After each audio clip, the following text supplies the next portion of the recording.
장수가 여러분 축복입니까? 만약에 가난하다, 몸에 병이 들었다, 또 외롭다, 고독하다, 그건 지옥입니다.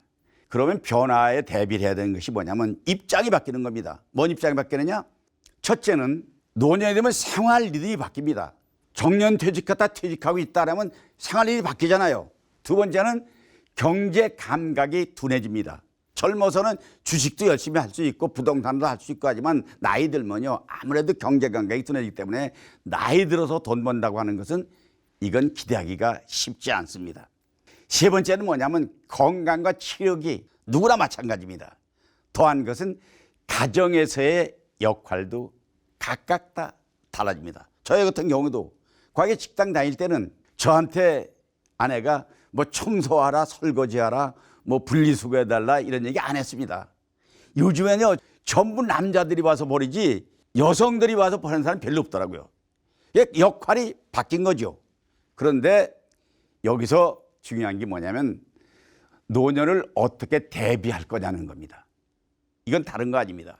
연금 준비를 미리 하지 않은 사람은 노년에 생활이 어렵습니다. 두 번째는요, 사업한다고 부동산 융자 받아가지고 투자한다고 하면 나는 나이 들어서 투자해가지고 성공한 사람 아직은 못 봤습니다.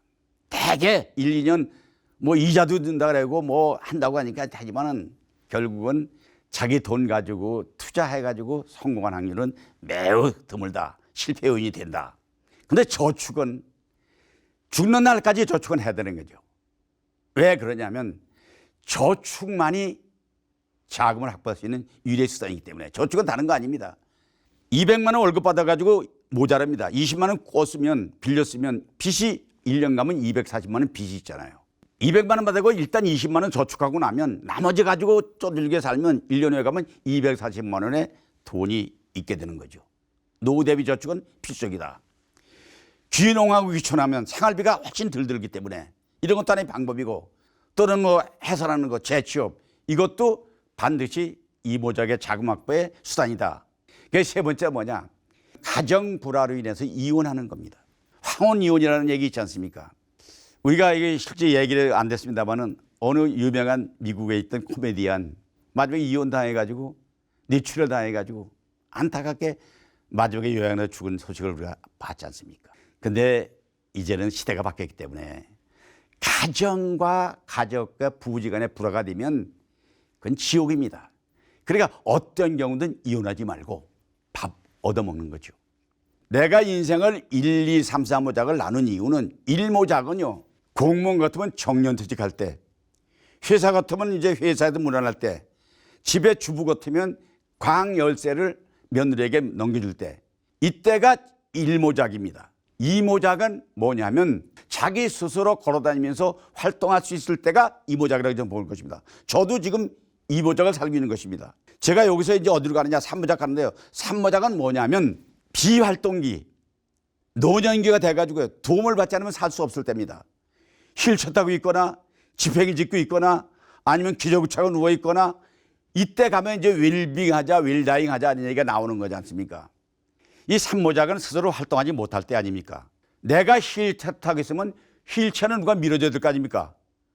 누가 밀어줄 거냐, 내 휠체어를. 누가 나를 밀어줄 거를 미리 정해 놓아야 되는 겁니다. 두 번째는 어디서 인생을 마감할 거냐? 고향으로 갈 거냐? 요양원에 갈 거냐? 이것도 대비해 놓으라는 거죠. 그 다음에 3모작의 대비할 큰 것은요, 장례 절차는, 내 장례 절차는 어떻게 할 거냐? 옛날에 우리 할아버지는 미리 묘소를 자기가 정해놓고 관을 짤 나무도 미리 갖다 놓고, 이제 나이 들면 더는 멀지만은 내가 갈 곳이 어디라, 어떻게 하겠다, 절차 같은 건 미리 정해주는 게 좋다. 죽은 다음에 사후관리 문제입니다. 매장에서 무덤에 들어갈 거냐, 아니면 화장에서 낙골 따위가 있을 거냐. 자기의 나머지 묘지관리 영혼 문제는 국가 유족애들의 문제인데, 제가 하나의 예를 들면 유관순 누나는 1모작도 마무리 못하고 17살에 순국하셨습니다. 어떻게 보면 인생으로 말하면 참 실패작이죠. 근데 유관순 누나는 17살에 돌아갔지만은 도처의 유관순 누나를 기념하는 5천만 가슴 속에 다 살아있습니다. 멋진 인생이잖아요. 사람은 다 가고 이름이 남는데 어떤 이름을 남기느냐. 이것이 이제 사모작의 얘기를 할 수 있는 얘기이기 때문에 행복은 조건이나 소유물이 아니다. 이걸 주장합니다. 북아프리카에 가면 원숭이를 사냥하는데 그 그림이 원숭이 사냥할 때는 원숭이가 좋아하는 물건을 아구궁의 작은 통에 담아놓고 그 속에 물건을 넣어놓으면 원숭이가 지나가다가 그걸 꺼내려고 손을 집어넣으면 손을 펴면 손이 나오지만은 주먹을 쥐면 안 나온대요. 원숭이는 결국 그 주먹을 빼지 못하고 잡혀도 간다. 이것은 손에 든 걸 좀 놓으라 이런 얘기입니다. 이 플라톤이 이런 얘기를 했습니다. 행복을 가지는 5가지 기준이 있다. 기준이 뭐냐? 조금 부족한 재산, 약간 부족한 용모, 절반밖에 알아주지 않는 명예, 두 사람에게 질 체력, 연설을 해도 손뼉을 치지 않는 말솜씨. 모든 사람에게 행복 기준을 갖고 있다는 겁니다. 그렇다면은 여러분 마음속에 저전 공간을 비우고 편견과 선입견 갖지 말고 생활 주거 환경을 조금 정리해서 소득이 줄어들었다. 그럼 지출을 억제하지 않습니까? 그 지출을 억제하는 길은 딱 하나입니다. 자가용 다니다가 버스나 대중교통 이용하면 지출을 감수할 수 있는 기반이 되는 것이기 때문에 고급 음식 먹다가 조금 낮은 음식 먹으면 되는 거죠. 그 다음에 생활용품을 간소화하는 것은 이건 제가 지금 이제 보지도 않고 볼 기회도 없고 죽고 나면 이거 태워버릴 것 같아서 이거 누구 가져가라 했더니 도서관에서 와서 금방 가져갔습니다. 백과사전, 세계대 백과사전. 옛날에 한 권씩 나올 때 학원사에 나올 때에 한 권에 3,000원씩 월급 9,000원 받을 때에 3,000원씩 월급값 내면서 사온 책인데 이제 이게 백과사전을 누가 인터넷으로 봅니까? 했더니 도서관에서 역시 가져갔습니다. 여러분이 인생이 지금도 흡족하지 못하다면 아직도 여러분의 인생은 리허설입니다. 훌륭한 날은 오지 않았습니다. 오늘이 생애 최고 날이라는 생각을 하면서 미래를 두려워하지 마십시오. 그리고 과거 한탄하지 마십시오.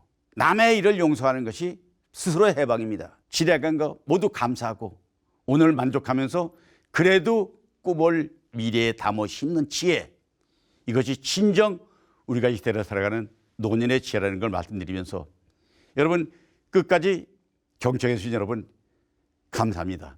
이상으로 강의를 마치겠습니다. 감사합니다.